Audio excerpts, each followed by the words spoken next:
Projeto Anglo-American, 40 anos de memórias. Depoimento de Paulo Manuel do Nascimento Reis Costa, entrevistado por Consuelo Monteiro, Rodrigo Pezônia, São Paulo, 10 de junho de 2013. A entrevista número AAHV 44, realização Museu da Pessoa. Eu gostaria de agradecer ao senhor em nome da Anglo e do museu a sua presença. Bom dia. Bom dia. E para começar, o senhor poderia dizer o seu nome completo? Eu nunca mais acabo, mas posso ainda. A origem e o local de nascimento da família. Okay. O meu nome é Paulo Manuel do Nascimento Reis Costa.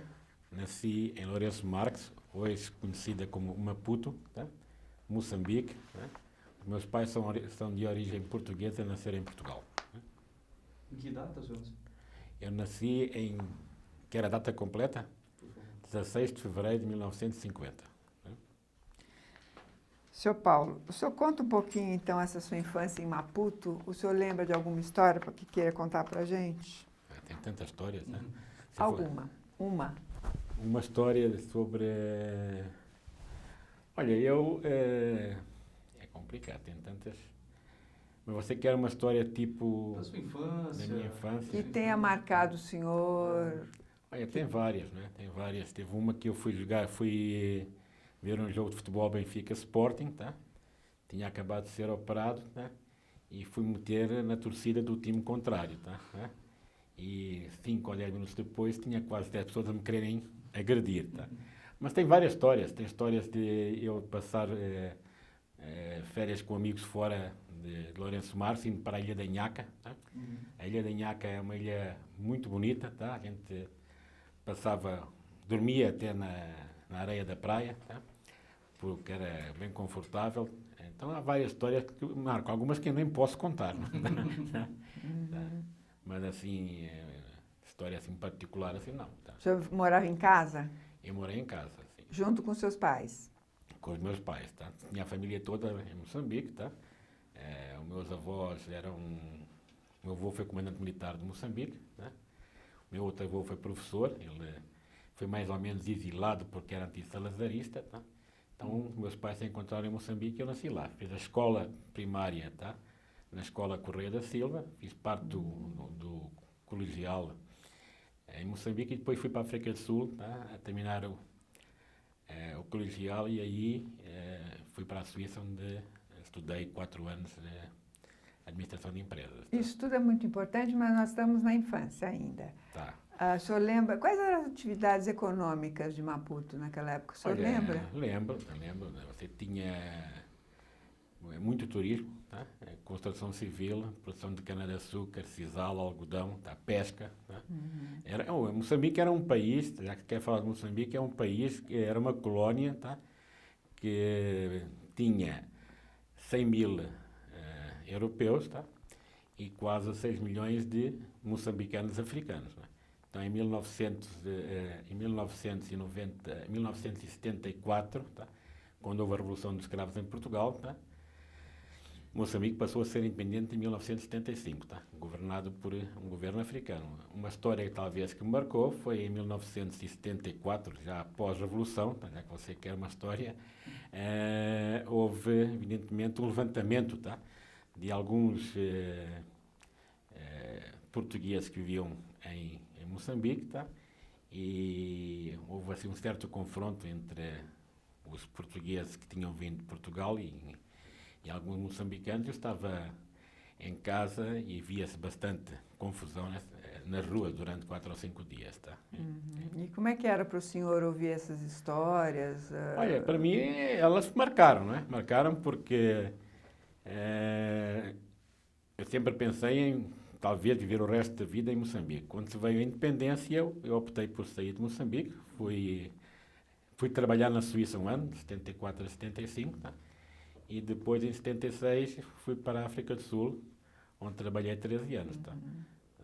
E em Moçambique, os senhores viviam apenas entre os portugueses? Não. Tinha vários colegas africanos, vamos chamar. Eu sou moçambicano, tá? Eu sou moçambicano, filho de português, tá? Com passaporte português hoje, tá? Mas a nossa juventude, ela era com gente que nasceu em Moçambique, tá? Eu nasci em Moçambique, os meus primos nasceram em Moçambique, os meus amigos nasceram em Moçambique. Claro que muitos de nós, filhos de portugueses nascidos em Portugal, mas alguns de nós já de terceira ou quarta geração, tá? De portugueses, tá? Que ficaram em Moçambique. Tá? E tínhamos colegas, tanto no colegial como no o que a gente chama de liceu, que é o colegial aqui, tá? Africanos, tá? Moçambicanos de origem africana. Tá? Uma pessoa que teve no mesmo colégio onde eu estudei, foi a mulher do Samora Machel, que hoje é mulher do Nelson Mandela, a Graça Simbini. Tá? Então, a gente tinha bastante amigos africanos. Tá? Em Moçambique não havia o problema que havia na África do Sul do racismo. Tá? Havia um racismo económico e social, tá? Como é aqui. Tá? E o senhor estudou em escola particular? Não, o primário foi colégio do governo, Do tá? governo. E depois o colegial, eu estive 4 anos nos Irmãos Maristas. Tá? Lá mesmo em Maputo? Lá era Lourenço Marques, agora aqui é Maputo. Tá? Agora que é Maputo. Tá? E seu pai fazia o quê? Meu pai era engenheiro civil. Tá? Engenheiro civil. Ele tinha eu diria que ele talvez tenha sido responsável pela construção de mais de 100 ou 150 obras em Moçambique. Tá? Mas ele teria saído de Portugal por causa de Não, motivos meu pai, políticos não. ou foram seus Não, avós? foi meu avô. Meu avô paterno, se quer a história da família, nunca mais acaba. Né? Mas o meu avô paterno, ele era um jovem, né? Antissalazarista, professor do liceu, que aqui chama-se colegial, de português e francês. Tá? Como ele era antissalazarista, primeiro mandaram-no para a Ilha da Madeira, tá? Foi transferido como professor para a Ilha da Madeira. Tá? Na Ilha da Madeira nasceram os 4 filhos dele, e depois, como o meu avô era uma pessoa bastante aguerrida, eu não tinha medo do confronto, tá? Ele escreveu vários artigos contra certas cooperativas que havia na Madeira, tá? E para ele não ser queima de arquivos, ele foi para Moçambique. Tá? O meu outro avô, né, que é o pai da minha mãe, ele era militar e esteve em Moçambique e depois foi comandante militar de Moçambique. Tá? Então, o meu pai foi para Moçambique com 6 anos. Tá? Então, a minha família saiu de Moçambique em 76 após a Revolução e teve quase 100 anos de Moçambique. Tá? O senhor tem irmãos? Tenho 2 irmãs e meu irmão faleceu, não é? Tá? Tenho uma irmã. Tenho 2 irmãs. 2 irmãs. 2 irmãs. E elas moram onde atualmente? Em Lisboa. Moram em Lisboa. Uhum. E o senhor gostou desse período escolar, dos Gostei, colégios maristas? olha, gostei. Não há paraíso melhor que Lourenço Marques. A gente era privilegiado. Tá? Isso, não há como dizer que a qualidade de vida era ótima. Tá? Você jogava a bola na rua, tá? Chegava a casa às 11 da noite, tá? Não tinha problema, você andava a pé. Então, a cidade era muito bonita, ela lembra um pouquinho de Salvador. Tá? Salvador tem uma influência africana. Tá? E em Moçambique, fora do território grande, você tem ilhas que são um espetáculo, como Bazaruto, como Santa Helena, tá? Como a ilha de Moçambique no norte. Então é um país para turistas e para quem tem uma situação económica boa, para viver sem sombra de dúvida. Tá? Evidentemente que muito jovem queria mais desafios e às vezes ia para fora uns anos. Tá? E a sua casa, o senhor lembra dela? Das Lembro. cores, dos cheiros, das formas? Eu lembro, muito bem, lembro. Primeiro, a gente viveu numa casa ali na Polana, tá? Era uma casa de cor cinza. Tá? Por dentro, as paredes eram mais ou menos uma cor assim bege. Tá? Tinha 4 ou 5 quartos. Tá? Tinha um jardim grande, uma garagem. Tá? Depois, meu pai teve um prédio que era dele, e ele resolveu, como tinha o escritório perto, fazer um duplex. A gente viveu então em edifício na Avenida da República durante 4 ou 5 anos, e mais tarde fomos viver para São Marcelo, numa casa bem grande. Tá? Tinha um jardim, tinha uma piscina. Tá? Então a vida foi privilegiada. Tá? Eu não posso me queixar da minha vida de jovem, não. Tá? E a sua mãe, um pouco na função da família? Ou Mais na função da família. Minha mãe tomava conta dos 4 filhos e dava muito trabalho. Tá? Vocês recebiam muito? Sim, meus pais sim. Meus pais tinham porque eu estive muito tempo fora de Moçambique. Tá? Eu saí aos 15 anos, tá? para ir estudar na África do Sul. Então vinha à casa de férias de janeiro, tá? E junho e dezembro. Tá? Meus pais iam muito. Joanesburgo é 400 km de Lourenço Marques, tá? Ou Maputo, como se chama hoje. Tá? Então a gente ia muito. Eles iam muito à África do Sul, mas eu vinha de férias. Tá? E claro que as minhas raízes, tá? São na infância, são com a gente que nasceu em Moçambique. Tá? Eu hoje tenho, talvez, me dou com mais de 100 ou 150 amigos que passaram pela minha vida. Tá? Desde colegas de Moçambique, que estão em Portugal, estão em Moçambique, colegas de Moçambique que estão aqui no Brasil, tá? E amigos, tá? Amigos da universidade que estão espalhados pelo mundo. Tenho colegas que... porque a minha universidade tinha 52 pessoas diferentes, tinha 52 países representados. Tá? Então eu fiz amizades com pessoas que hoje estão na Iugoslávia, antiga Iugoslávia, estão na Sérvia. Tá? Tenho amigos meus que estão em Hong Kong, tenho amigos meus que estão nos Estados Unidos, porque ela era americana, tá? Tenho amigos na Suíça, tenho amigos... E mantive contato com eles, tá? Mantive. Aliás, a gente manteve... Uma das coisas que eu faço sempre é manter contato com as pessoas que eu gosto, tá? Na própria Ângulo, a gente criou, isto é para dar um exemplo, um grupo, tá? Uma confraria de aposentados que se reúne 1 ou 2 vezes por mês, tá? E essa decisão?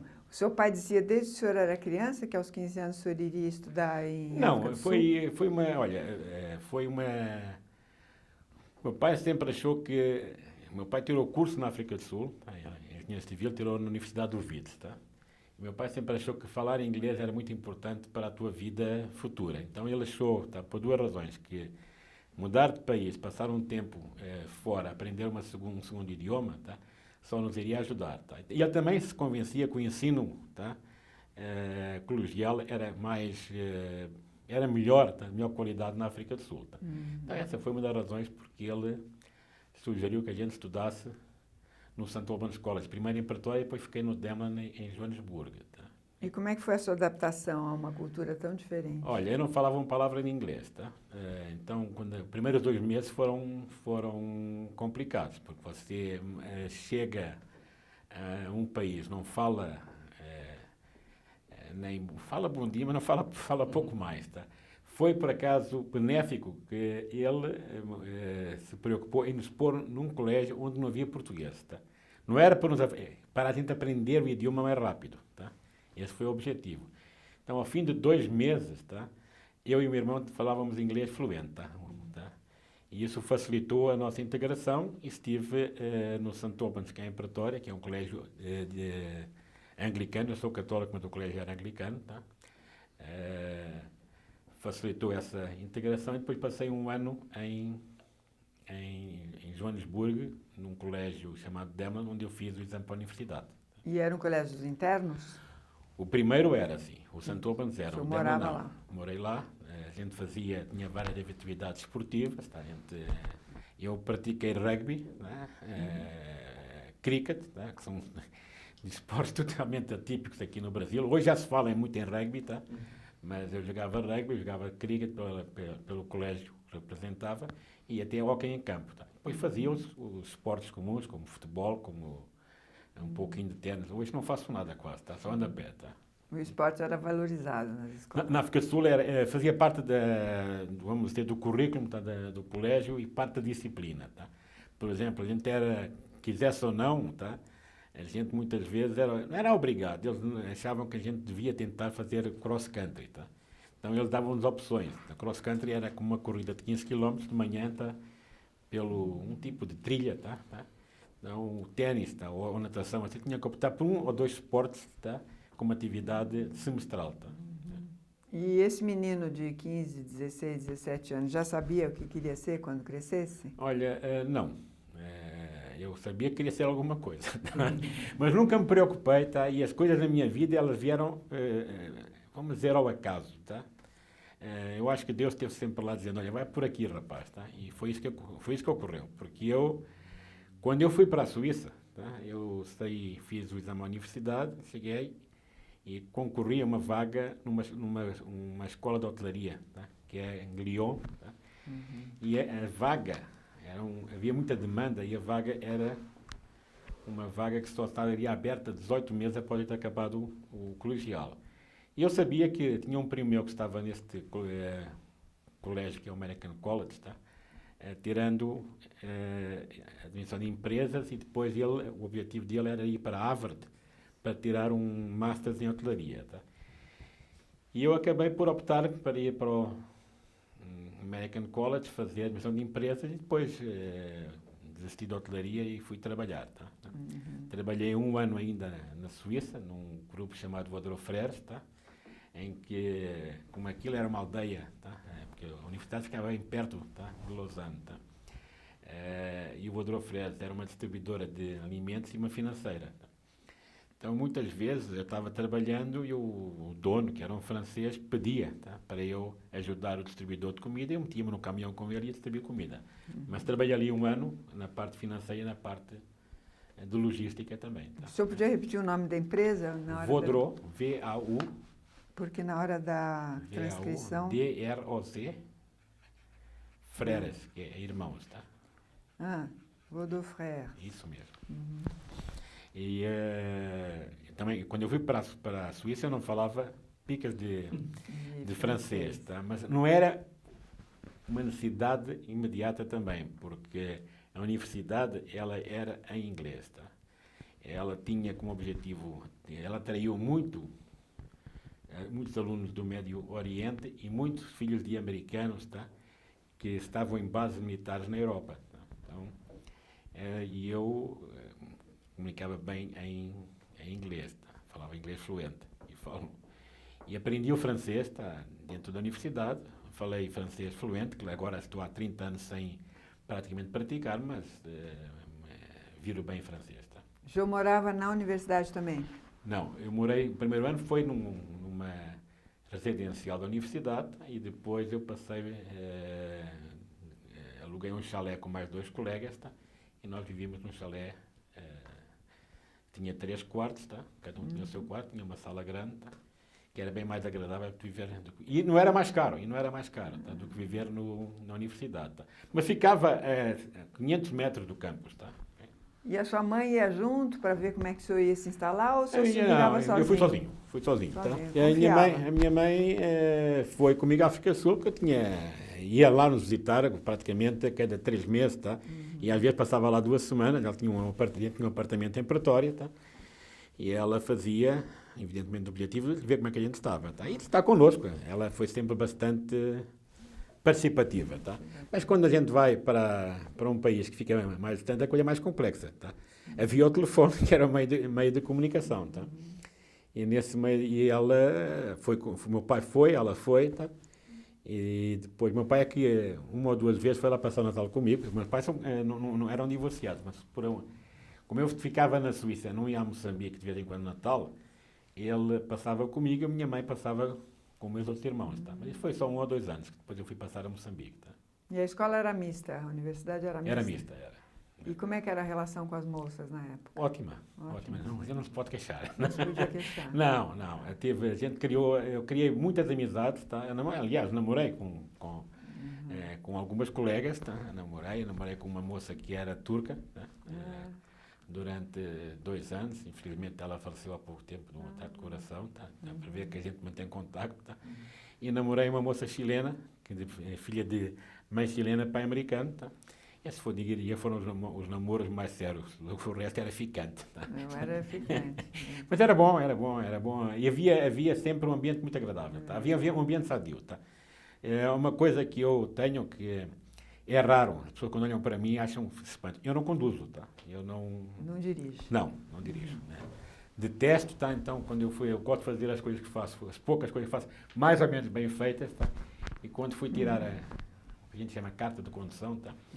Eu disse, não, isso não é para mim, não, tá? Isso não é para mim. Eu roubei o carro do meu pai, assim, umas 5, 10, 15 vezes, tá? Mas depois disse, não, isso eu vou ser um desastre a conduzir, e nunca conduzi. Então, mas às vezes a gente estava na universidade, eu dizia, quero ir para Roma, e tinha um colega, vamos embora. Então havia sempre era uma universidade pequena, éramos 400 alunos, ou 350. Então havia muita interação entre grupos, formava um grupo de 20, 30, que eram bastante amigos, tá? Ainda hoje eu mantenho contato com vários deles. Eu fui a São Francisco e encontrei-me com um, fui à reunião de antigos estudantes, tá?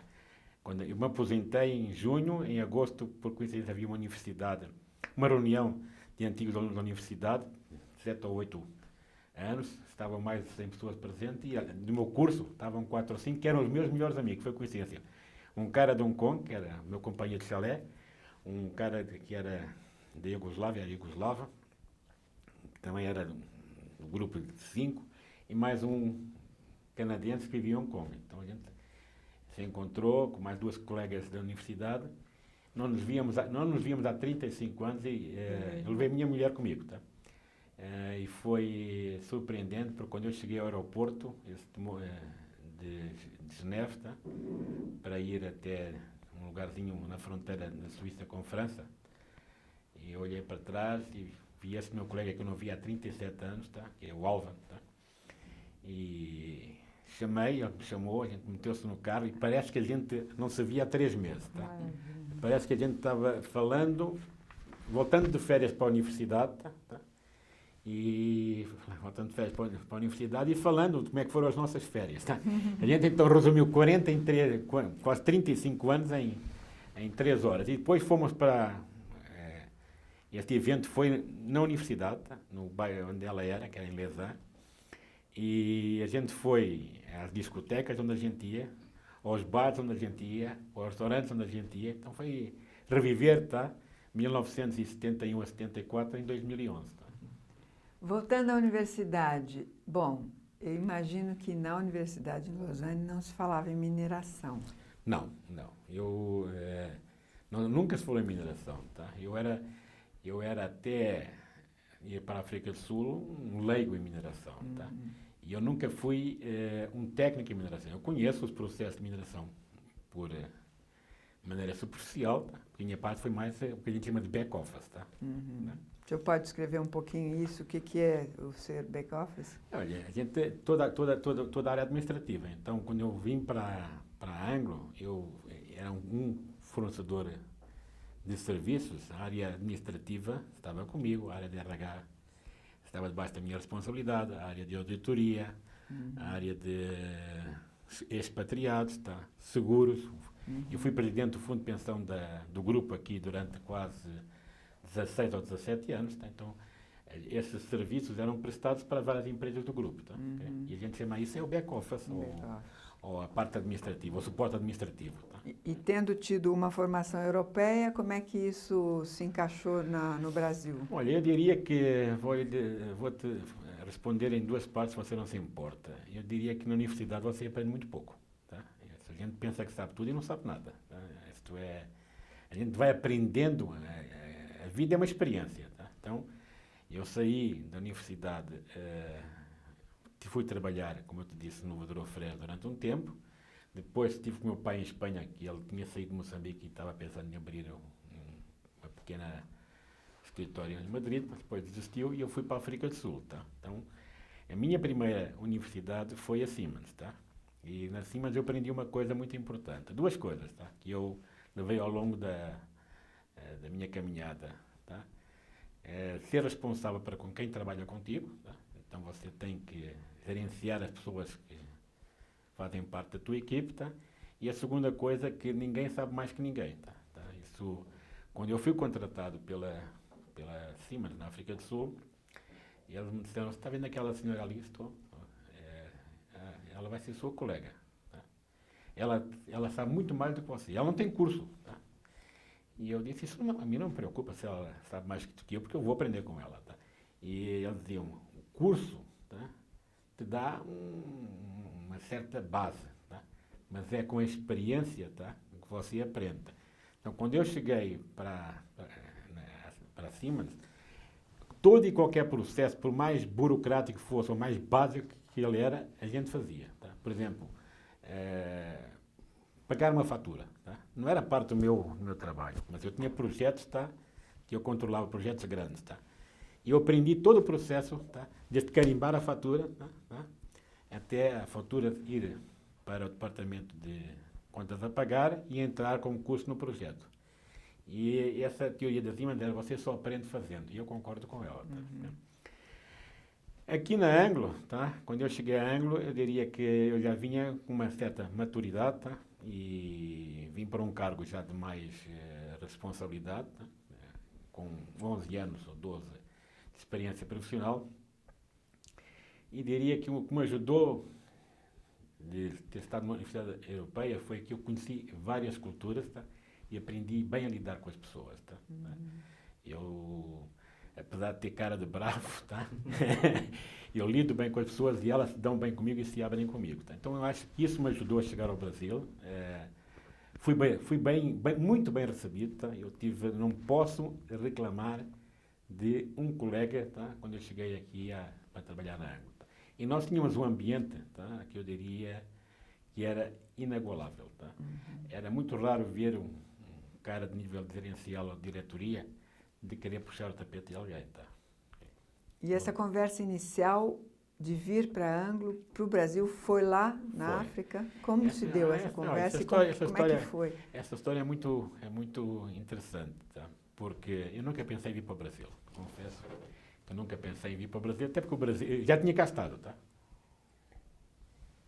O Brasil tinha uma reputação, inflação alta, tá?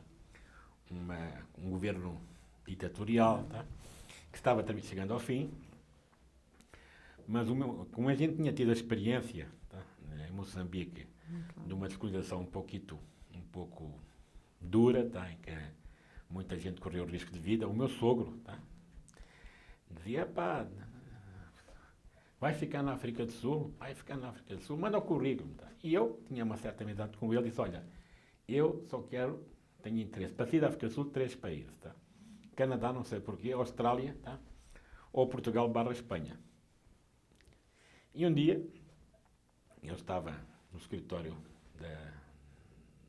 sentado na minha mesa, lá na Siemens, toco ao telefone e era um senhor que me diz assim, estou aqui com o seu CV.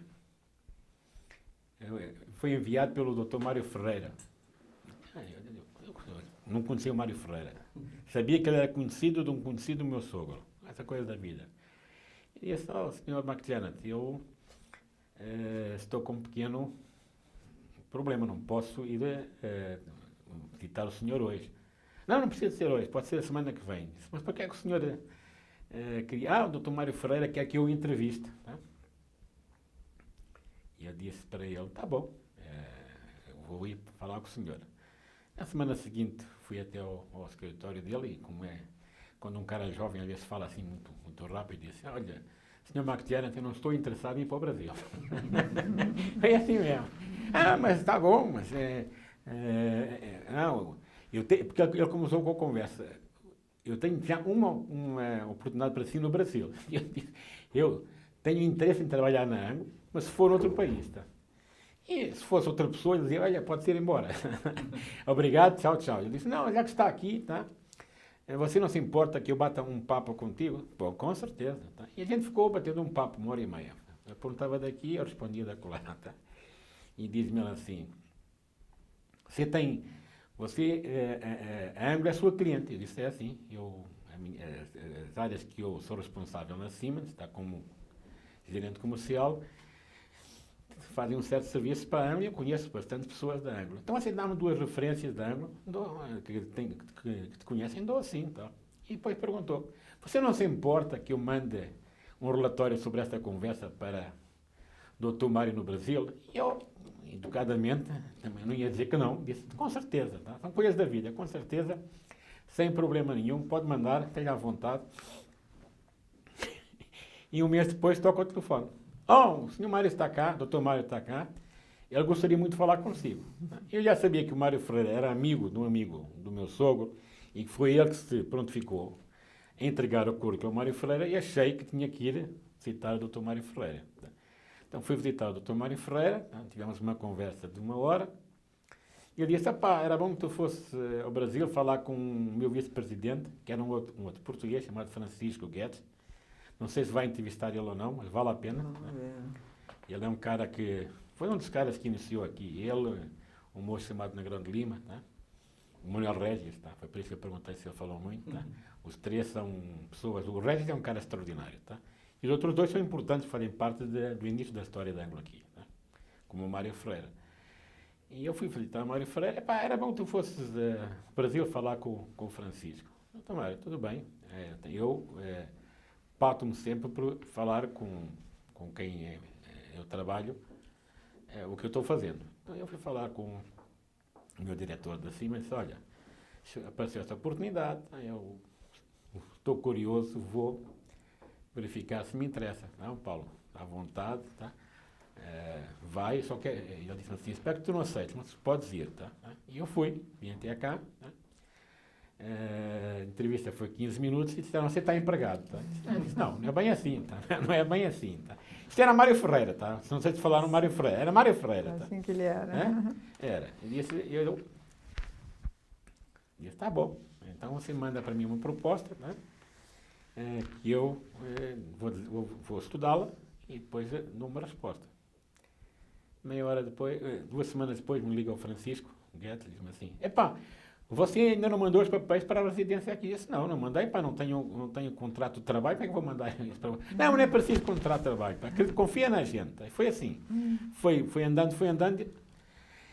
Eu tinha um muito bom relacionamento na Siemens, tá? O meu próprio chefe me disse, olha, como tu não sabes quando é que vai ser o teu visto, tá? E eu aqui vou ficar, quando tu saíres, vão ser 30 dias, vamos chegar a um acordo. Tu te demites, tá? E eu te mantenho como consultor, tá? Faz o trabalho que fazes hoje, te pago, tá? Tanto por dia, tá? Te mantenho a assistência médica, enquanto sair o visto, tu dás-me 30 dias, tá? Sai. E assim foi. Tá? O visto saiu em setembro, em agosto, e eu, em julho, falei com o Schneider, que era o meu chefe na África do Sul, e acabei por apanhar o avião para cá. E o que me deixou bastante satisfeito foi que várias vezes eu tive chamadas da África do Sul a perguntar se eu não queria voltar. Tá? Então isso me deixou satisfeito. E um antigo chefe meu ouviu dizer que eu estava desempregado, tá? O que não era verdade, tá? E me telefonou, tinha emprego para mim já, tá? Na Arábia Saudita. Disse que não estava desempregado, e que mas é que ele estava lá. Tá? E não estava interessado e que estava trabalhando. Então o meu relacionamento com a Siemens foi sempre espetacular. Eu digo sempre que a minha primeira universidade, tá? Não foi o American College, foi a própria Siemens. Tá? A Siemens? Sim, Siemens. Qual a sua função na Siemens antes de sair? A minha função, eu entrei na Siemens como o que a gente chama... A Siemens trabalha da seguinte maneira, ela tem uma área comercial e uma área técnica. Tá? E tudo o que é área comercial tem um responsável para cada departamento. Tá? E nada sai, tá? Como oferta ou com cotação ou concorrência está feita para qualquer cliente, sem ser assinado pelo comercial e pelo técnico. Então eu comecei na Siemens como gerente comercial da área de componentes eletrónicos, tá? E depois assumi uma área comercial que era a área de projetos. Então fui responsável pela parte comercial da parte que cabia a Siemens no projeto Sasol, tá? Que era um projeto... Sasol era a maior unidade industrial no Hemisfério Sul. Tá? Okay? Eu diria que ela e a Petrobras talvez sejam a maior do Hemisfério Sul. E fui responsável por vários projetos, tá? No setor de petroquímico e de alguns no setor de mineração. A gente fornecia para a Anglo, tá? Ela tinha para várias unidades de negócio, eu fui várias vezes em subsolo a Anglo, tá? O que a gente chama de mine winders, tá? São guinchos, tá? Você, como aquele elevadorzinho que você desce até 4.000 metros em subsolo, tá? Então a Anglo passou a ser minha cliente, tá? Mine, M-E-I-N-E, Winders de... Isso mesmo. W-I-N-D. N-D-E-R-S, isso mesmo. Você já viu essa palavra várias vezes, com certeza, né? Que são equipamentos que perfuram de uma certa forma, que sai já... Não, aquilo é um tipo de uma gaiola e você desce... É um elevadorzinho para você descer, ela transporta os mineiros, tá? Até a área onde eles estão fazendo a mineração, tá? Vai ter que explicar melhor. Então, quando você, por exemplo, você tem mina a céu aberto, já deve ter ouvido falar, tá? Por exemplo, temos alguns exemplos a Catalão, tá? E você tem o que a gente chama de mineração em subsolo. Por exemplo, na Morro Velho, você chegava até 2.300 metros, tá? Na Val Rivas, você chegava até 4.000 metros de profundidade. Então, o que eles criam é um tipo de um elevador, que é esse Minewinder, que ele é um elevador, e ele desce tá? Por etapas, tá? Mas é o mesmo elevador. Ele desce até 1000 metros e pessoas saem para ir trabalhar na área de trabalho, tá? Desce mais 1000 metros, você volta à área de trabalho, tá? Então, é o transporte dos mineiros para subsolo, tá? Nestes equipamentos que são, vamos chamar, elevadores, tá? Para eles trabalharem nessas áreas onde está ocorrendo, tá?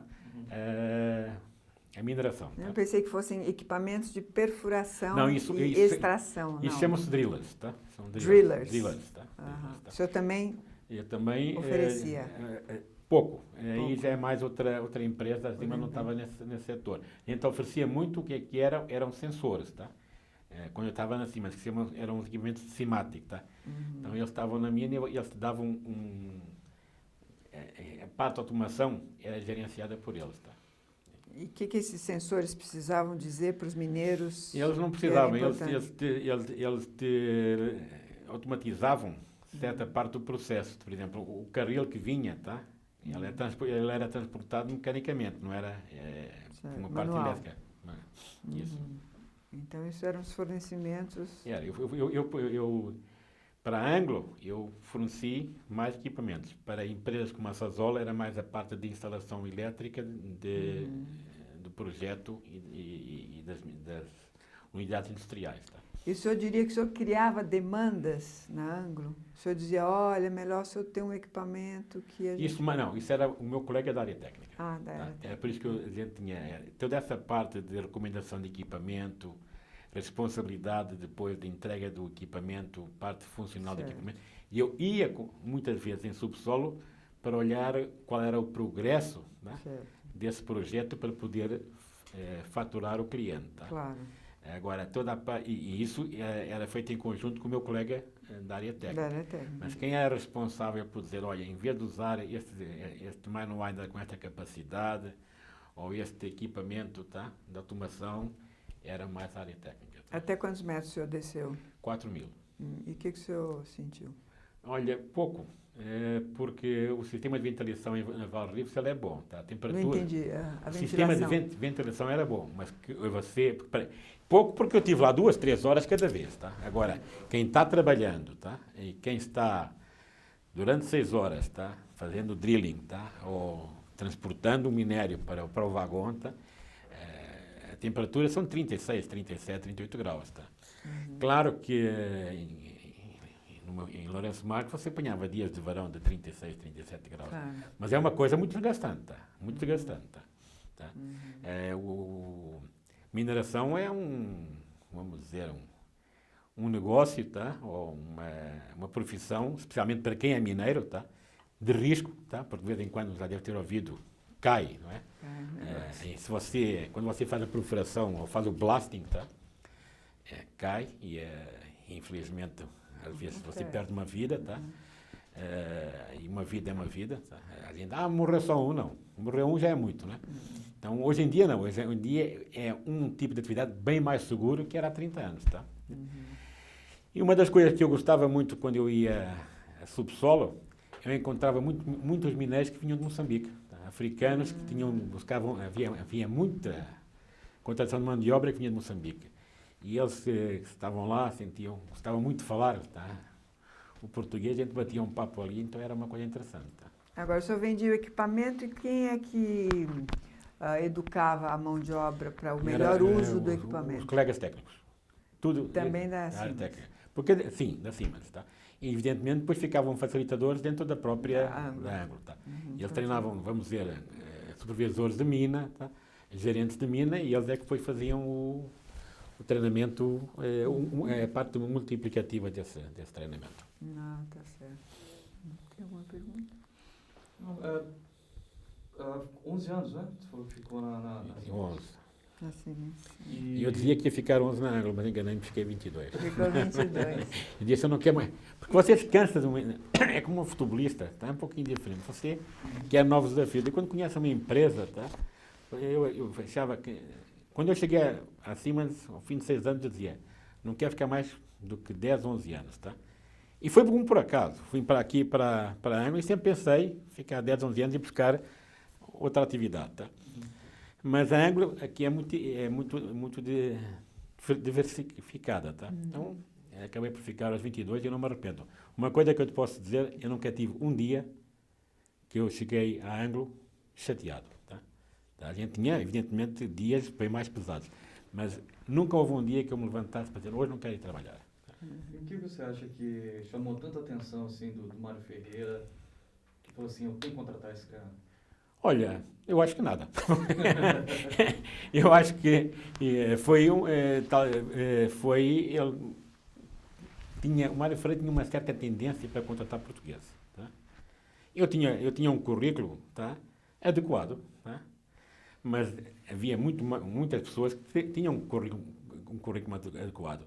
Segundo disse-me o senhor Mactiana, que me entrevistou, que havia uma falta de gente especializada na parte de projetos na Anglo. Tá? E quem definiu a minha contratação foi ele com o Francisco Guedes. Tá? O Francisco Guedes, quando eu cheguei, se demitiu e foi-se embora. E fui trabalhar com o Gaiang. Tá? Mas se você disser o seu currículo foi só em mérito, eu diria que se eu concorresse a uma vaga, era capaz de ter sido o escolhido. Tá? Mas também havia certeza pessoas com as minhas qualificações. Tá? Já era casado? Eu já era casado. Já veio com a família, já então. vim com a minha mulher. Eu sou casado pela segunda vez. Tá? Aliás, eu hoje não estou casado, mas vivo com uma moça brasileira. Tá? Portanto, meu primeiro casamento, que foi com a mãe dos meus filhos, tá? Chama-se Ana. Tá? Eu casei-me em Moçambique. Não, desculpa, casei-me em Lisboa. Eu conhecia em Moçambique, mas casei-me em Lisboa. E fomos para a África do Sul em 76. Tá? Nasceram os meus dois filhos em 77 e 78. Tá? E vim para o Brasil com ela em 87. Tá? E como é que foi essa mudança? Como é que foi para ela, para você e para ela, para a família? Para mim foi fácil. Para ela, não. Tá? Para mim, eu digo sempre, eu fui responsável pelos patriados e dizia sempre, não faça a sua decisão sem chamar a sua esposa. Tá? A minha, a mãe dos meus filhos, a minha ex-mulher, tá? Ela gostou de ir para o Brasil, mas havia uma pré-condição, tá? Que me foi prometido que lhe arranjaria um emprego aqui. Tá? Porque estar em casa, os filhos na escola, o marido trabalhar não é nada fácil. Tá? Nada fácil. Ela acabou por ir pintar, tá? Porque ela tem muita habilidade de mãos, ela trabalhou com porcelana há vários anos e pinta, mas tá? Sentia uma certa saudade da família e às vezes um pouco isolada. Tá? Então é muito difícil, tá? Para a mulher que vem, porque ela é dona de casa, tá? Apesar de ela ter uma vantagem muito em relação às mulheres dos meus colegas que vieram, porque ela fala português, tá? Mas foi difícil, tá? Foi difícil. E dos filhos? Não, gostaram. Tá? Gostaram. Criança se adapta, tá? Até, por exemplo, quando eu saí do Rio para São Paulo, porque a diretoria mudou para São Paulo, eu disse, pô, estamos aqui há 3 anos, tem os amigos dele, ela já tem as amigas dela, tá? E vai ser uma chatice essa mudança. Aliás, quem sentiu mais fui eu, porque eu gostava muito do Rio, tá? A gente entrou para viver aqui num prédio em Campo Belo, tá? Ao fim de 2 dias, havia 7 ou 8 crianças de idade e eles já eram amigos, tá? Então foi fácil. E se adaptaram muito bem a São Paulo. Tá? E o seu primeiro dia na Anglo, o senhor lembra dele? O primeiro dia? Lembro muito bem. O que o senhor fez o dia todo? Fui conhecer as pessoas. Tá? E eu fiquei surpreso, porque o Francisco Guedes é que me foi apresentar. Então me dizia, olha, o Paulo Sarmento, tá? Que foi um colega nosso que já faleceu, tá? Que era, eu diria, o cara que mais conhecia de ouro como ativo financeiro, tá? Este cara é o número 1, tá? Do Brasil em minério em ouro, tá? E ativo financeiro. O Negrão de Lima é um gênio, tá? Falando é um gênio, tá? E eu ia olhando, tá? Quando fui almoçar com ele, disse, Chico, eu estou muito mal, tá? Estou no meio de gênios, tá? Então, tá? Mas foi bom, porque foi uma convivência bastante fácil de integração, tá? Fui bem recebido, como disse há pouco, tá? E esse foi o primeiro dia, tá? E nesse primeiro dia que eu cheguei a Anglo, eu soube que o Francisco ia ser... Ele tinha decidido sair da Anglo para ir para Portugal. Então passei a me reportar ao Gaiang. Tá? Mas foi... Depois tive o segundo dia, me entregaram as pastas e os arquivos da empresa que eu ia ser responsável pela parte administrativa e algumas atividades também da matriz. Tá? E eu fui me adaptando, fui conhecendo as pessoas, fui aprendendo o que era inflação, o que era a correção monetária, que eu não tinha a menor ideia do que era aquilo. Tá? Um dos primeiros trabalhos que me deram foi para ir avaliar, tá? O net present value de uma empresa, tá? Que a Anglo tinha interesse em comprar, que ela produzia copos moedores, tá? E aí eu vi-me um pouco aflito, porque a correção monetária tinha um certo impacto. Depois fui aprendendo e me virei. Tá? A inflação não deve ter sido fácil para fazer projeto, né? Não, era um pouco complicado. Era um pouco complicado. Especialmente, como a gente trabalhava sempre em dólar, tá? Era mais fácil, mas para quem não tinha o conhecimento dos mecanismos contábeis de correção monetária, como é que era aplicado, os primeiros 3 meses foi um aprendizado. Mas muitos dos trabalhos que eu fiz, eles eram linkados ao dólar, então era mais fácil. Tá? Você trabalhava com todas as unidades, né? Com todas as... Quando eu cheguei ao Brasil, eu trabalhei primeiro com a divisão de exploração que chamava-se Unigel, tá? Né? Com o escritório do Rio de Janeiro, e no ano seguinte eu passei a trabalhar com o Mário Milhavada, responsável por escritório do Rio e também com a parte financeira da divisão Ouro, que era Serra Grande, Morro Velho e Crixás. Tá? E a partir daí é que o meu escopo foi mudando. Tá? Precisaram de um diretor de recursos humanos, tá? E o meu Gayang me perguntou se eu estaria disposto a tentar essa função. Eu disse que eu não tinha essa experiência, mas que sim, senhor. E fui diretor da RH da Anglo, de outras atividades, quase durante 12 anos. Tá? Qual foi o seu maior aprendizado como diretor de RH no Brasil? Respeitar as pessoas. É fundamental. Tá? Se você não respeita... Eu aprendi em casa com meu pai uma coisa. Trata os outros como quer ser tratado. Tá? E se você trata os outros como querem ser tratados, tá? Você obtém tudo deles. Obtém tudo. Tá? Tudo. Você obtém lealdade, tá? Você obtém transparência. Tá? Agora, se você trata os outros porque eles são teus subordinados, tá? De uma maneira não adequada, e depois você trata o seu chefe, tá? Vamos dizer, com certa diferença, as pessoas não te respeitam. Tá? Eu tive muito mais, isso pode perguntar aos meus colegas, discussões com chefes do que com subordinados. Tá? E se você... Recursos humanos é uma arte. Tá? É ter um pouquinho de sensibilidade. Tá? Você pode ler tudo o que quiser. Se você não aplicar a sua sensibilidade, tá? E o seu bom senso, você não consegue fazer um bom trabalho. Tá? E o que você esperava dos profissionais que trabalhavam na Anglo? Que fizessem o melhor, né, que eles tinham como capacidade. Tá? Eu muitas vezes recebi, tá, funcionários que pessoas diziam que eles não tinham qualidades, queriam mandá-los embora, utilizei-os na minha área e eles ficaram na Anglo até mais 5, 6, 7 anos. Você tem que confiar nas pessoas e saber que elas são capazes de. Tá? Eu acho que isto é importante. Tá? Existiam mecanismos de avaliação de desempenho? Existiam.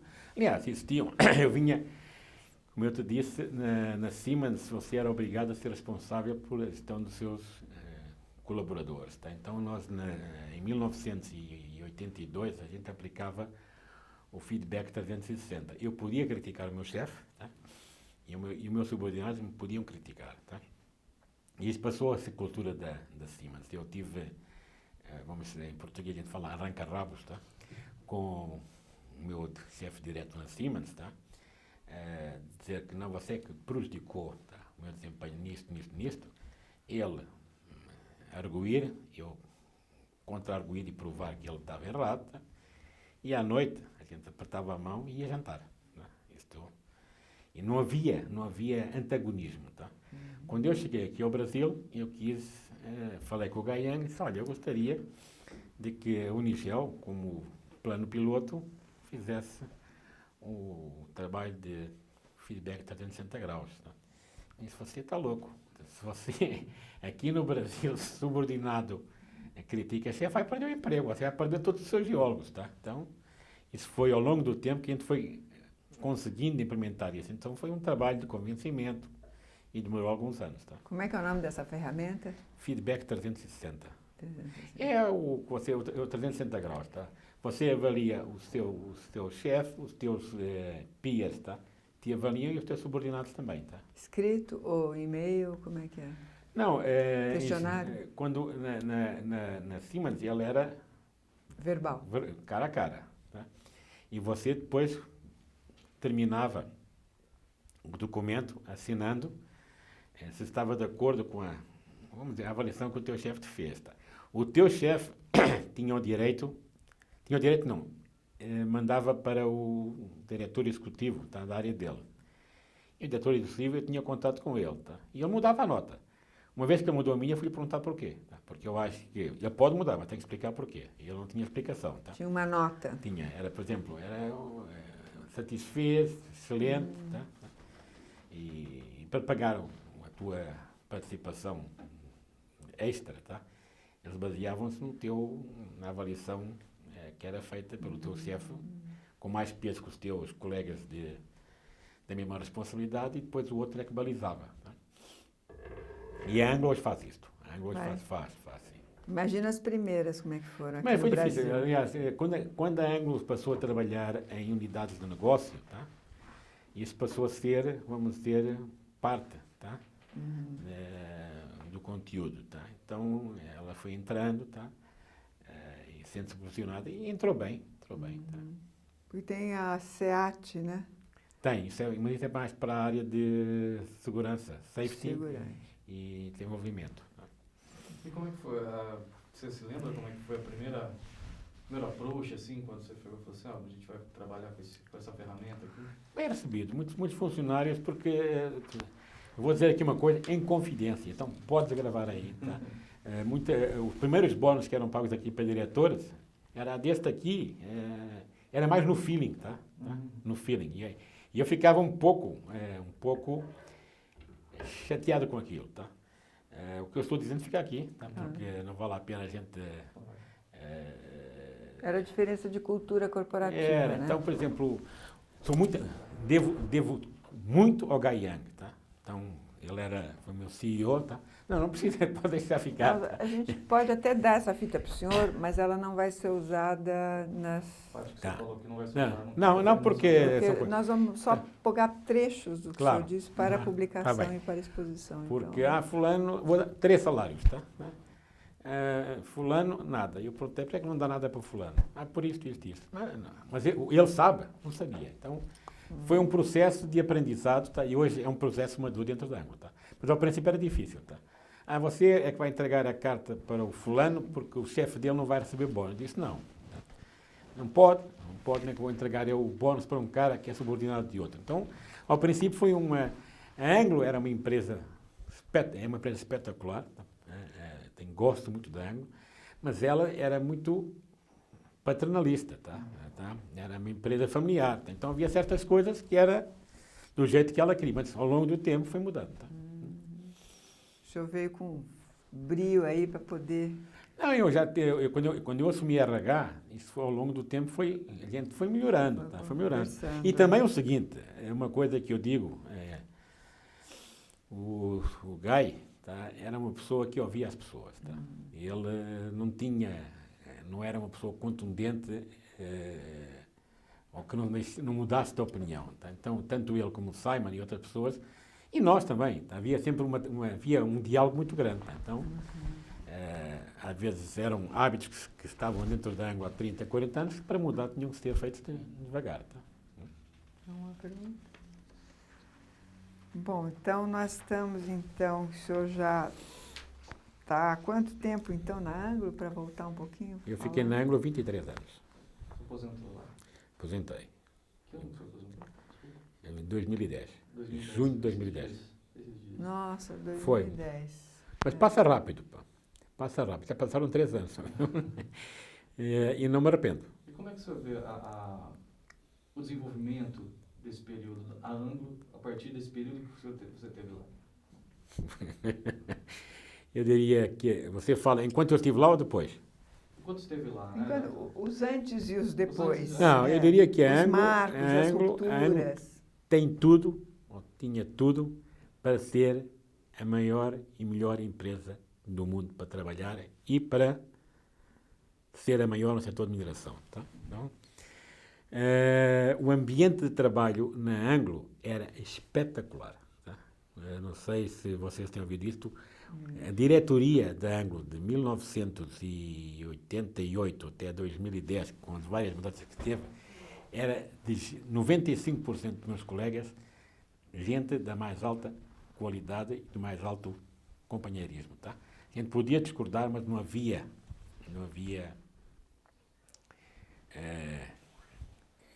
as pessoas não ficavam com raiva de ninguém. Tá? E era um ambiente de trabalho fantástico. Tá? Eu diria que a Anglo, desde que mudou a matriz para Londres e depois da entrada com a senhora Cynthia Carroll, passou a ser outra empresa, perdeu o coração. A empresa que perde o coração acaba por morrer. É uma questão de tempo. Tá? Eu espero estar errado e digo sempre que as empresas estão aí para ficar. Quem muda são os diretores. Tá? Então eu tenho a certeza que a Anglo vai voltar, tá, ao caminho que ela era no passado. Porque o mais importante, está lá escrito por ela, tá? Ela saiu da Anglo, não estou criticando a senhora Cynthia Carroll, tem muito para contar. Está lá escrito, o maior património da empresa são os seus recursos humanos. Então, por favor, utilize esse tipo de frase e ponha na prática. Então, faltou muito disso. Tá? Okay? Tá? Eu tenho muito cara que, como eu era de RH, como as pessoas têm uma certa abertura comigo, me telefonam para pedir orientação. Tá? Hoje, o demitir alguém faz parte do... Olha, a pior experiência que eu tive, né, que você quer saber, foi o fechamento do escritório do Rio de Janeiro. Tá? Fui eu que o fechei. Tá? Porque a Anglo começou no Rio de Janeiro. Tá? E o Guy quis mudar para São Paulo. Nós tínhamos um escritório com 40 pessoas e ficaram só 6. Então, o Guy disse, Paulo, preciso que você trate deste assunto. Tá? E eu te digo uma coisa. Olhei para aquilo e disse, tá bom, e como é que a gente vai agradecer essas pessoas que trabalharam? Não tem problema. O pacote que você quiser dar, tá, eu valido. Então, o Guy era um cara espetacular por isso. Tá? Então, você vai ter que se sentir confortável. Você vai fazer, eu pedi um salário para cada ano de trabalho, tá, e mais 3. Tá? Foi um pacote generoso, mas para gente que merecia. Tá? Eu falei com cada indivíduo, tá? Cada indivíduo disse, olha, a gente, não é por sua qualidade de trabalho, é por razões estratégicas da empresa. Tinha um colega meu, esse pacote tu vais dar, tu devias dizer ao cara para entrar na justiça, tá? E depois o acordo era feito para não ter mais uma reclamação. Eu disse, não, eu confio nas pessoas, tá? Se ela concordar comigo no pacote, ninguém vai entrar com uma ação contra a empresa. Falei com cada um, tá? Pirei, porque você via caras à tua frente que choravam. Tá? Eu não quero o pacote, eu quero o emprego. Tá? Então foi um momento muito difícil. Mas não houve uma pessoa que entrasse com uma ação. No dia em que a gente estava fechando o escritório, tá? Muita gente que estava para perder o emprego, ajudando a guardar as coisas e a carregar os móveis. Tá? Então, a Anglo tinha disto. A Anglo era uma empresa espetacular, tá, em relação aos tratamentos com os funcionários. Hoje não. Manda embora, tá? Escreve 3 linhas, tá? Tchau, tchau, tchau, agradeço 20 anos. Tá? Não dá. O que é que acontece? O funcionário vai trabalhar por necessidade, não vai por amor. Tá? Você começa a criar isso. Tá? E não estou falando, tá? A Anglo hoje está, como é que se diz, tentando dar a volta por cima. Tá? Agora, se você me perguntar se eu voltaria 30 anos atrás e faria o mesmo que eu fiz, faria. Claro. Tá? Porque foram anos espetaculares. Tá? Eu acordo sempre com boas lembranças de Anglo. E digo sempre que saí no dia certo. Tá? Porque se estivesse lá hoje, tinha mais lembranças. Tá? E o desenvolvimento tecnológico de esse período. Você se lembra como é que foi? Você pegou... Lembro. Mudou muita coisa para você, ajudou muito. Opa, quando eu cheguei a Anglo, eu procurei por que naquela altura chamava-se PC, não é? Personal Computer. A Anglo não tinha um. Primeiros computadores que quem meteu na Anglo fui eu. Tá? Quando eu fui falar com o Mário Ferreira, eu disse, doutor Mário, isso no escritório, porque aqui em São Paulo tínhamos um computador. Tá? Na área de... Isso em 1987.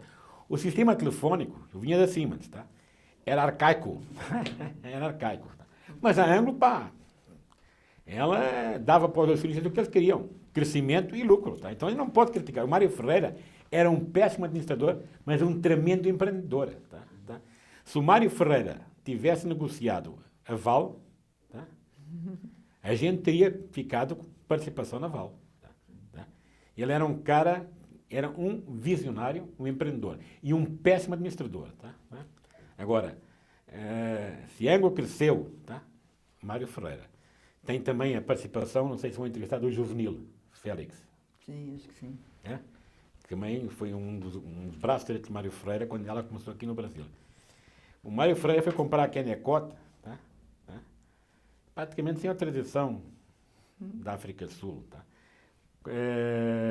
Apostou no Morro Velho quando a África do Sul, a Anglo, não acreditava muito. Então, nesse aspecto, o Mário Ferreira foi espetacular. Tá? Então, a gente tinha um PC, né? E tinha em São Paulo, no Rio não tinha nada. Telex? Tinha Telex, tinha.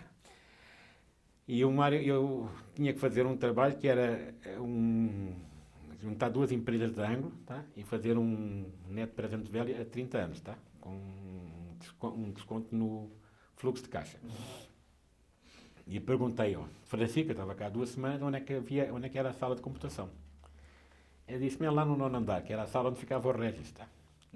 Bati à porta e disse, Regis, onde é que é a sala de computação? A sala de computação é um computador que está ali com a Dori. A Dori depois trabalhou comigo. Então, a gente começou com o computador, tá? E eu disse para o Dr. Mário, eu quero comprar para as secretárias pelo menos uns word processors, tá? E ter aqui pelo menos 3 ou 4 computadores. Enquanto eu estiver aqui, de jeito nenhum. Então, eu comprei alguns word processors, tá? Sem eu saber o que era um word processor. Eu comprei, tá? Eles foram instalados. Ele achava que ele era uma máquina de escrever, então não se preocupou muito, tá? Mas proibiu. Então, depois a gente começou, tá? Com a área de informática. O Gai deu muito apoio, tá? A gente acabou por criar uma área de tecnologia bastante adequada. Ela hoje é competitiva, tá? Com qualquer outra aí no mercado, tá? É uma área muito complicada, tá? Porque a culpa é sempre do computador, tá? Essa área esteve debaixo da minha responsabilidade vários anos, tá? Mas hoje não. Hoje a Anglo, nesse aspecto, ela é igual às outras, tá? Mas quando eu cheguei era um disparate, tá? O telefone era daqueles antigos, sabe? Você agarrava. E para falar nas minas?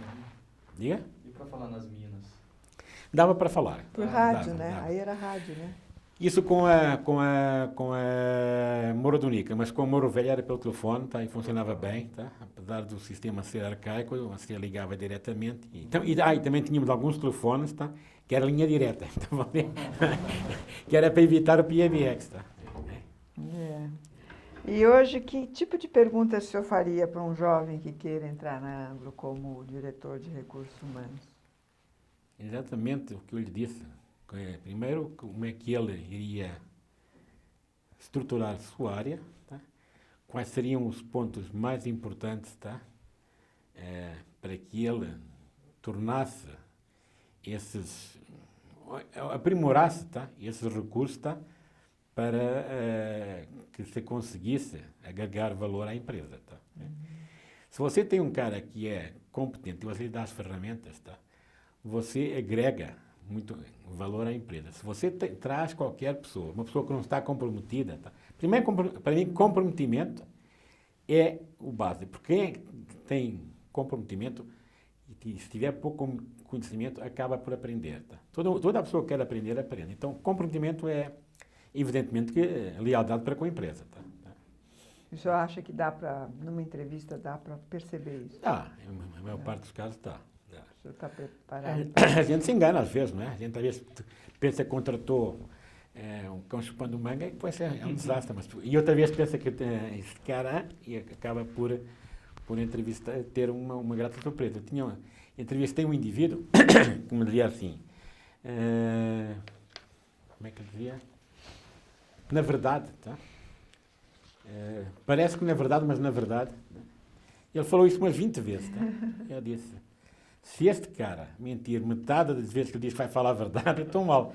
Mas não, eu trouxe, porque ele era um cara que tinha conhecimento e deu certo. Tá? Deu certo. Tem alguma pergunta? Então, e quais foram então as consequências, as circunstâncias que o senhor deixou a Anglo? Não, deixei porque me aposentei mesmo. Aposentou Aposentei. naturalmente. Fez parte daquele projeto Gema? No Gema fiz, mas, olha, eu era responsável por ele, porque eu fui presidente da fundação, eu ia falar na Funambras. Fui presidente da Funambras desde 1993 até 2009, tá? Ele, ao princípio, foi bom, tá? Mas depois, houve 2 erros, tá? Que eu acho que a gente cometeu. Tá? Primeiro foi que, muitas vezes, o aposentado participava dele 5 ou 6 anos antes. Tá? Eu participei dele em 2002. Tá? Okay? Por outro, acho que ele não foi rotina sempre. Tá? Então, quer dizer, foi muito espaçado. Tá? Mas o conteúdo dele é bom. Tá? O conteúdo dele é bom porque ele te dá algumas diretrizes, ele te faz perceber que você um dia vai se aposentar, tá? E se você quiser montar um negócio, você pode começar a pensar naquela altura, se você tiver algumas preocupações com outros aspectos, tá? Você pode discutir como você vai ser recebido em casa, tá? Eu sempre disse que a vida tem várias fases, tá? Então há muita gente não se consegue ver aposentada. O meu colega Manuel Reis é um, tá? É um. Seguramente. Está com 67 anos, somos muito amigos. Jovem, né? Sim, mas a gente se aposenta aos 60, a gente tem outras coisas para fazer na vida. Tá? O Regis, se lhe tirarem a ângulo, ele morre. Tá? Ele é um cara, sou muito amigo dele, digo para ele. Tá? Fui eu que tive muita ligação com ele diretamente, tá? Até 2006, 2007, depois ele passou a trabalhar mais com o Walter Simone. É um indivíduo espetacular, tá? Das pessoas que você mais pode confiar, mas a Anglo é a vida dele, tá? A minha não. Eu acho que a Anglo foi a minha vida, agora é outra, tá? Eu tenho uma pequena livraria fora de São Paulo. Tá? Aonde? Em Monte Alegre do Sul. Onde fica? Ao lado de Serra Negra.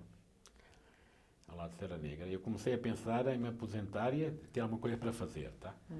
E eu fiz o caminho de Santiago. Tá? De Compostela. E eu ia para Monte Alegre do Sul em 1999, 2000 e comecei a ir para lá para fazer trilha. E em 2001 fui fazer parte do caminho. Tá? Depois parei a metade porque o meu irmão adoeceu e faleceu. Tá? E voltei em 2007 para completar com um colega meu chamado Hermes. Tá? E em 2007 eu entrei, era uma banca de jornal com artesanato, entrei para comprar um livro de um cara, um montalegrense que tinha feito o caminho, e a dona disse que me ia vender aquilo. Vai vender? Tá bom. Falei com a Margarida, que é a minha mulher hoje, tá? Companheira, e disse, olha, a senhora ali quer vender, pergunta, se tu gostas disto aqui, pergunta, pode ser que a gente acabe por se divertir com isso. A gente comprou aquilo dela, e eu disse, porque eu tinha que ter uma gerente lá, não é? Uma moça que tomasse conta quando eu estivesse fora, porque eu viajava muito de trabalho, tá? Eu fui responsável pela parte de tecnologia, de metais básicos na América Latina, tá? África do Sul, tá? Unidades operacionais, Venezuela e por aí afora. Então, viajava muito. É tecnologia administrativa. Era informática, então englobava tudo. Tá? Tecnologia da informação. Isso. E eu comprei aquilo, disse, não, vou começar a melhorar isto. E, ao princípio, ia lá uma vez por mês, comecei a levar livros, tá? Comecei com 20 livros, depois 40 livros, hoje tenho lá, a população é pequena, são 4.000, mas tenho lá mais de 1.000 livros, tá? O estado se chama Monte Alegre do Sul? É uma vila. É do estado de São Paulo. É em estado de São Paulo? A quantos quilômetros daqui? 140. Eu passo metade do tempo lá, ando a pé, vou a Serra Negra, vou a Pedreira, faço algumas coisas por lá, fico na livraria, bato papo com muita gente. Tem demanda de leitura lá? Tem, olha, a população jovem começou a ler. Tá? Puxa. Porque eles tinham dificuldade em comprar livros. Tá? Sim. E eu vendo barato. Isto não é propaganda publicitária. Não chega a ser um sebo. Não, são livros novos. Mas eu vendo os meus livros mais barato que a Saraiva. E compro da Saraiva. E compro da Submarino. Por quê? Porque eu compro eles em saldo. Em saldo. O meu espaço são 30 metros quadrados. O custo por metro quadrado são 5 ou 6 reais. Tá. Então, não tenho a estrutura, nem o alvarete que tem a Saraiva. E aquilo passou a ser um divertimento, porque eu aprendi muito mais sobre José Saramago e por aí afora. Então, vários escritores Vargas Llosa, tá? Leio um pouco mais sobre essa de Queiroz que li durante o meu tempo de jovem, tá? Comecei a aprender o que era um vampiro, tá? Porque as crianças só querem vampiro, tá? Então, e é ótimo. Isso é ótimo porque me ocupa, tá? Às vezes leio esse cara que escreveu A Montanha, que é o Khalid, tá? Nunca tinha ouvido falar nele, tá? Então a gente vai se ocupando, faço um pouquinho de consultoria de vez em quando, tá? Faço consultoria, faço um pouco de mentoring para uma pessoa disso, de livre e espontânea vontade, como... Mentoring? Mentoring and coaching. Coaching. Tá? Faço isso de vez em quando, tá? E a vida segue, tá? A vida segue. Não, o senhor tem os seus conhecimentos de administração, porque uma livraria, mal ou bem, é uma empresa. Ah, sim. Mas olha, aquilo para mim é a conta do psicólogo. Tá? É a conta do psicólogo. Eu sabia que ao princípio ia perder dinheiro, mas pouco, tá? Eu não perco mais, perco... Em geral, se eu fosse lá trabalhar a tempo integral, eu tiraria dali uma aposentadoria do INSS, tá? Mas como eu viajo bastante, não posso garantir lá os meus 30 dias da minha mulher, não é? Eu tenho uma funcionária que tem um custo elevado porque ela faz tudo, tá? Então, e se eu perco, são 400, 500 reais no mês, depois ganho, tá? E eu digo sempre, é a conta do psicólogo, tá? Você está ocupado, você não pensa em bobagem, tá? Então... Não precisa aplicar a fundo as teorias de negócios, de administração, como se fosse uma empresa. Não, tem como uma mini empresa, né? Uma microempresa. Você tem que saber quanto é que custou, tá? Este livro, tá? E por quanto é que está vendendo. Tá? E um negócio que, se eu pudesse, eu abandonava lá, tá? E tornava aquilo só livraria e loja de brinquedos, é parte de revistas. Tá? Porque aquilo era uma banca. Mas grande parte da população, que são senhoras de idade, que fazem crochê, tricô, fuxico e por aí afora, se eu tiro aquilo de lá, elas matam. Tá? Então parte da loja está ocupada como se fosse banca e parte livraria, tá? E um setor de brinquedos. Tá? Só para voltar um pouquinho antes de... Nos processos seletivos, quando você era diretor de RH, os processos seletivos da Anglo, você mudou alguma coisa? Teve alguma coisa que você falou assim, não, isso aqui tá, vamos fazer isso? Quando eu cheguei não havia processo seletivo. Tá? Então a gente incorporou um processo seletivo, tá? Por exemplo, fazer primeiro uma triagem, tá? dos currículos, tá?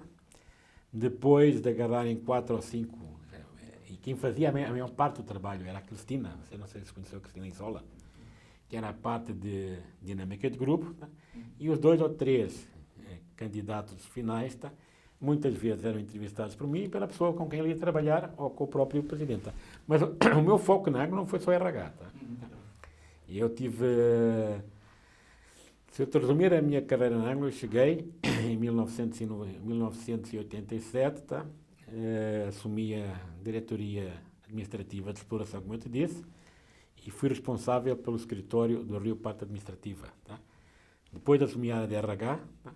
Ao mesmo tempo coordenava a auditoria, tá? Para o GAIANG. Tá? Passei a ser responsável pelos expatriados, por recursos humanos, informação e tecnologia e seguros. Tá? Expatriados? Sim, fazia parte da área de RH. Então, eu tive toda a parte administrativa e em 2007, tá? Quando a Anglo passou a trabalhar como divisão de metais básicos, é que eu assumi a área de tecnologia, tá?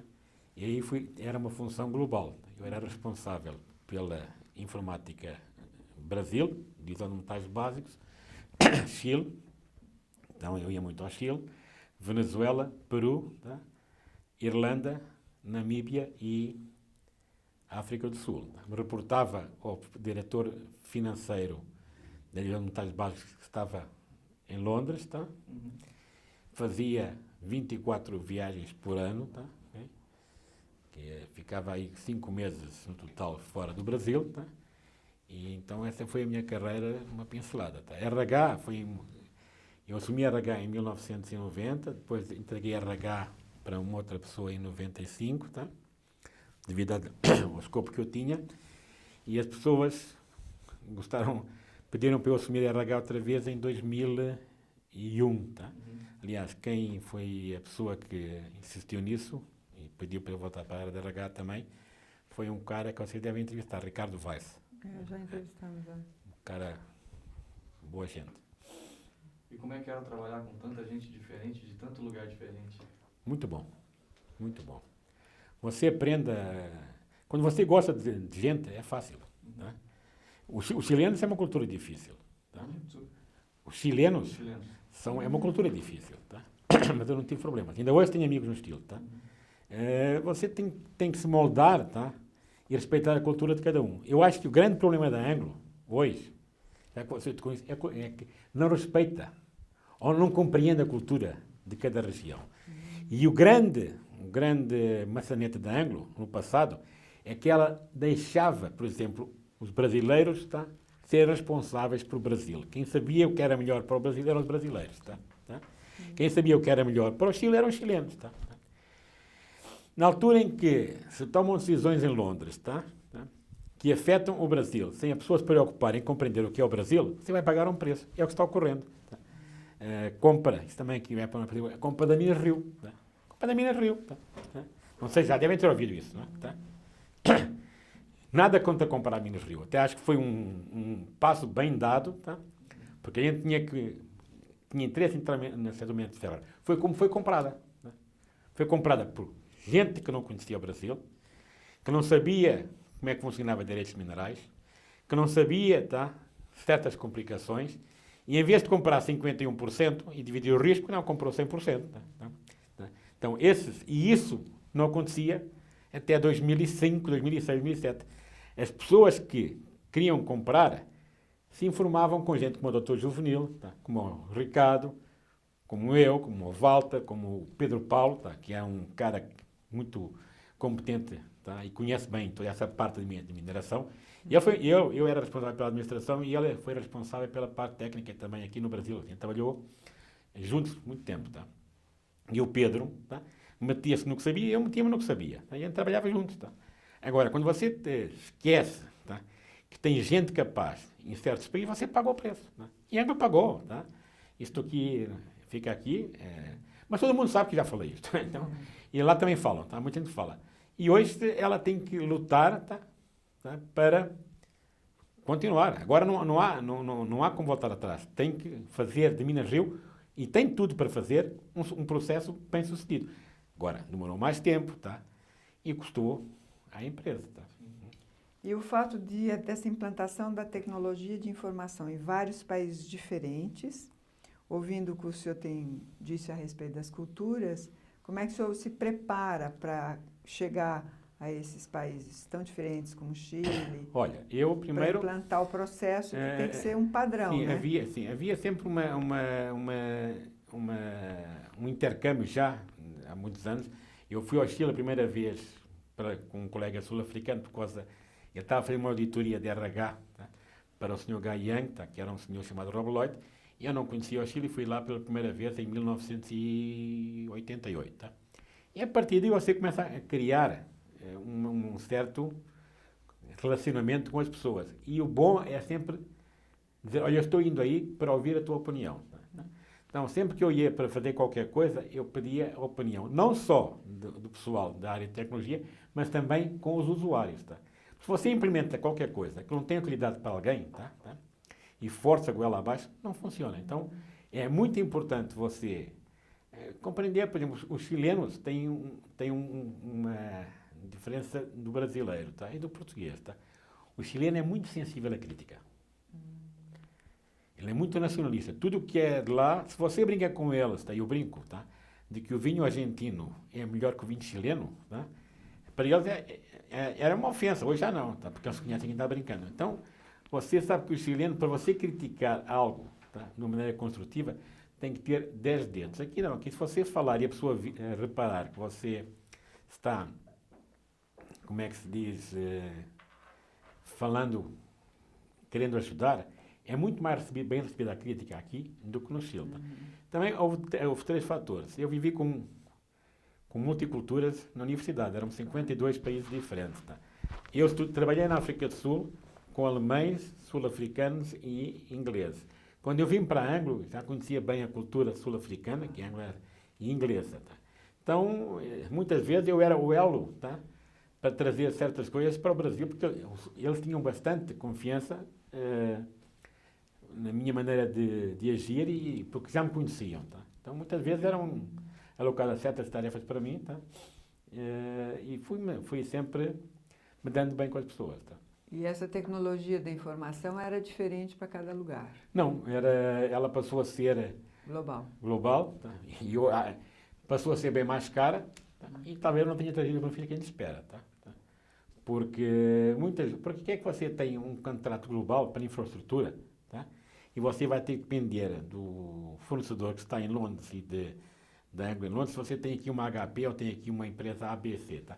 Então, esses contratos globais muitas vezes não trazem as vantagens económicas que as pessoas pensam. Aliás, ficam mais caros. Tá?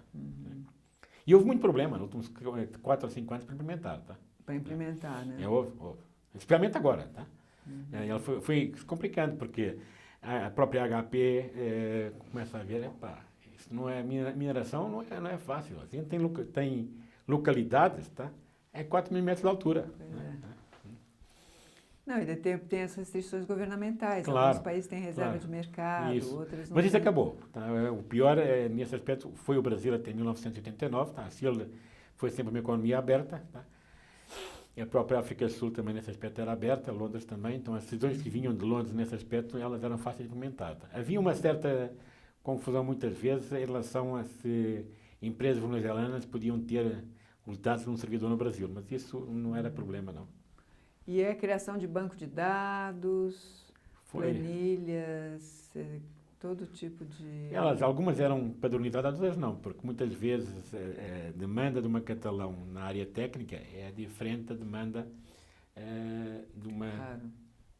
E outra coisa, certos aplicativos que são específicos para a área de mineração eram definidos pelos engenheiros, tá?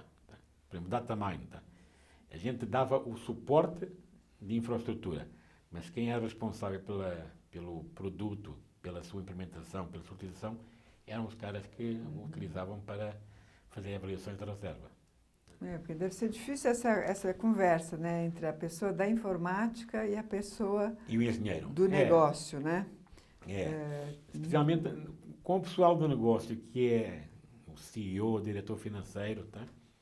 E o diretor administrativo, é fácil a gente falar. Mas quando você tenta convencer um engenheiro especializado em mineração ou no processo químico, tá?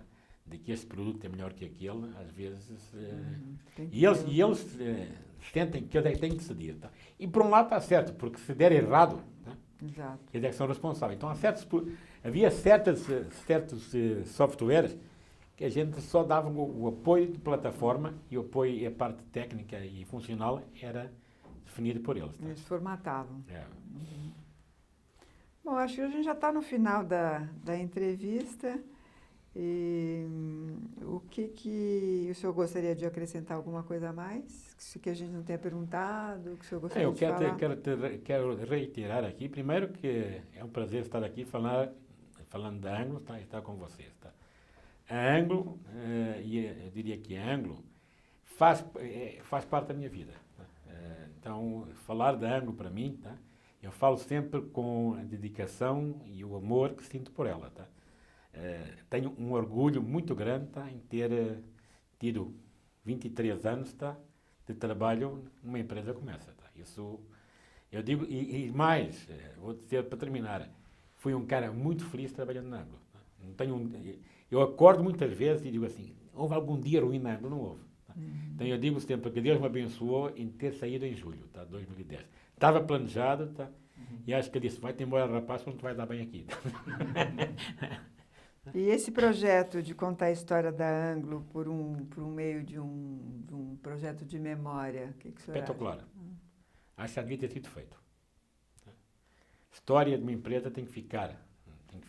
Porque a gente se vai. Há muita coisa que eu sei que hoje não me lembro, que sou capaz de ter em algum arquivo. Tá? Fulano também. O Mário Ferreira em si era uma história. Tá? A única pessoa hoje que conhece bem essa história, tá? Eu conheço um pouco, é o Regis. Tá? Porque ele contou-lhe a história do médico. Do médico, não lembro, não fui eu que fui na entrevista. Essa é uma história que não tem nada a ver com isso, mas é para você ver como é que era a Anglo. Tá? Eu estava na Anglo há uma semana, tá?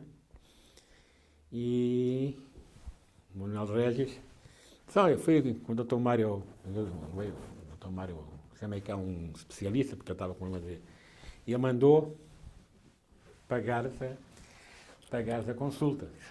Eu olhei para aquilo, pá, 7 dias, $2.000. Não vou pagar não, Regis. Mas o Mário mandou pagar. Não vou pagar. Eu estou aqui há uma semana, conheço o Mário mal, mas conheço o Mário, e ele depois vai me chatear porque eu paguei isto. Então não paguei. O Mário veio e disse, Regis, isto é um roubo. Isto é um roubo. O menino, fizeste muito bem não pagar.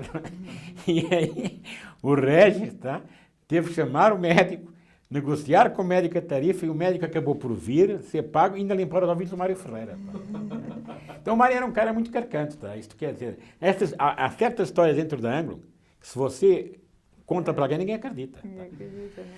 Quando eu cheguei, no fim do ano, eu estava indo muito para Nova Lima, implementando o sistema, o IRP, que eu fui responsável pela implementação dele a nível Brasil, tá?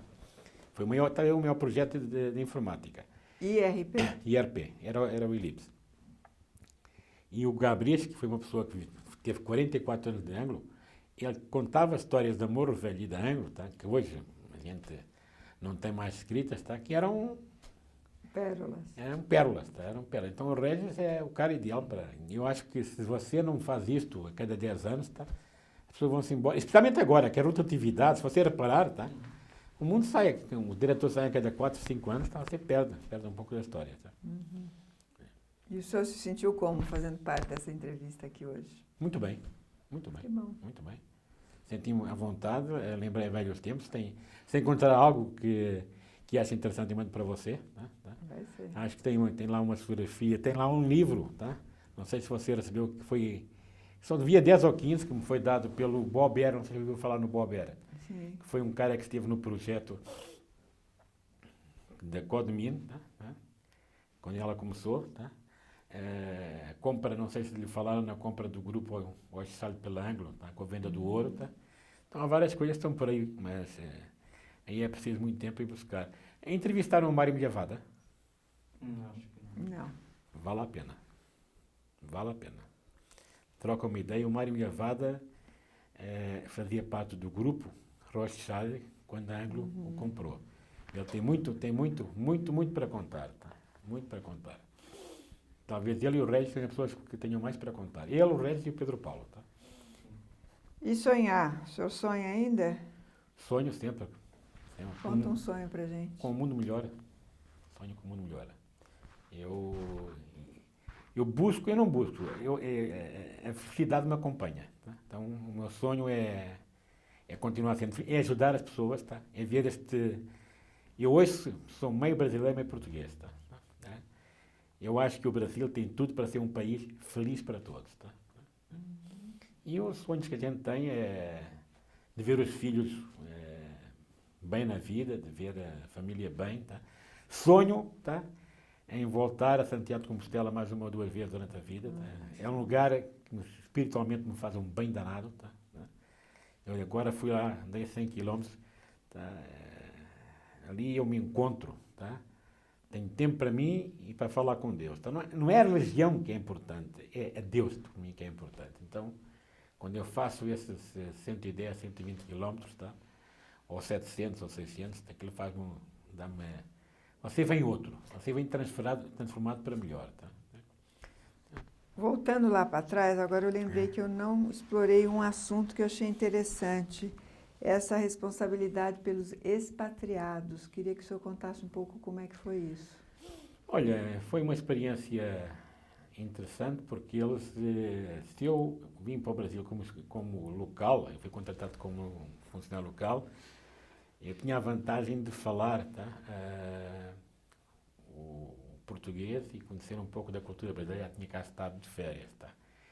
Para eles, o grande problema era o idioma, tá, e era as esposas, tá, para que elas se integrassem, tá, numa sociedade mais brasileira do que mais sul-africana ou inglesa. Porque o que acontece é que muitas vezes a pessoa vem e não se predispõe a conhecer a cultura do país para onde vem. Tá? E a gente tentava a todo custo que eles sentissem que estavam no Brasil e não na África do Sul. Tá? Mas havia muitas reuniões, tá, em que 70% das pessoas eram eles. Tá?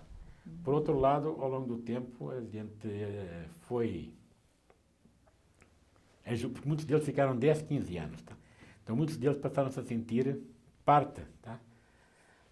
Brasileiros, parte sul-africana. Muitos deles, especialmente as esposas, chegavam e reclamavam que queriam ir embora. Ao fim de 6 meses, não queriam mais. Porquê? Porque elas foram se infiltrando, dando apoio ao colégio onde o filho estudava, tá? Tinham, ao princípio, o apoio total para a busca de casa, a busca de escola dos filhos, tá?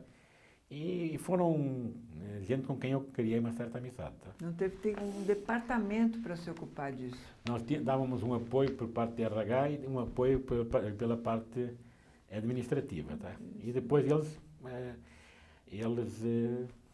viviam normalmente. Tá? Como muitos deles viajavam muito, a gente providenciava a segurança, tá? Porque era para as mulheres sentirem-se mais seguras. Tá? Mas eles gostaram de cá estar. Tá? Não há um cara que esteve aqui, né? Eu cheguei a ter, no total, ao longo de 15 anos, mais de 40 casais, famílias que vieram. Não houve um que se tivesse arrependido, não. Tá? E para eles também era o pulo, tá? De uma carreira mais promissora dentro da Anglo, porque tinham vindo ganhar experiência, tá, num continente, tá, em que para a Anglo é muito importante. Fora da África do Sul, este é o continente mais importante para eles. Tá? E vinham todos os cargos, os geólogos? Vinham geólogos, né? Diretores técnicos, engenheiros especializados em metalurgia, em mina, tá? Caras responsáveis por projetos. Tá? Geólogos poucos, porque aqui tem muito bons geólogos, tá? Mas mais gente da área técnica, especializados em mineração, engenheiro de mina, engenheiro do processo químico, tá? Metalúrgico, tá? Vinha bastante. E também a Anglo tinha, o diretor para a América Latina era sempre um cara que vinha da matriz, tá? Ou da África do Sul. Então veio o Guy, depois veio o Simon, tá? O diretor financeiro para a América Latina também era um sul-africano, tá? Então tinha que dizer onde é que ia aprender português, a escola dos Sim, filhos, e alguns, onde ia morar. e alguns tinham uma negação total que não aprendiam, mas outros faziam um esforço. Tá? O Gai Guy Young dizia que preferia falar inglês comigo, porque o meu português era muito difícil.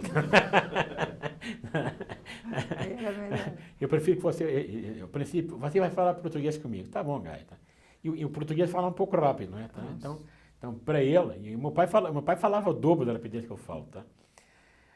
E ele, ao fim de uma vez que a gente falou, eu prefiro que você fale inglês comigo. e ele aprendeu, falou. Agora, o Ian Robb, tá? Era muito engraçado. Ele não falava e era muito tímido. Tá? Então, quando começou a dizer bom dia, e boa noite, e bom Natal, ficava muito contente. Tá? Tá bom, acho que a gente encerrou, né? Algo que precisar, disponha. Muito tá? obrigada. Disponha. Foi ótimo. Se encontrar alguma coisa que eu acho que seja interessante, eu mando para vocês. Tá?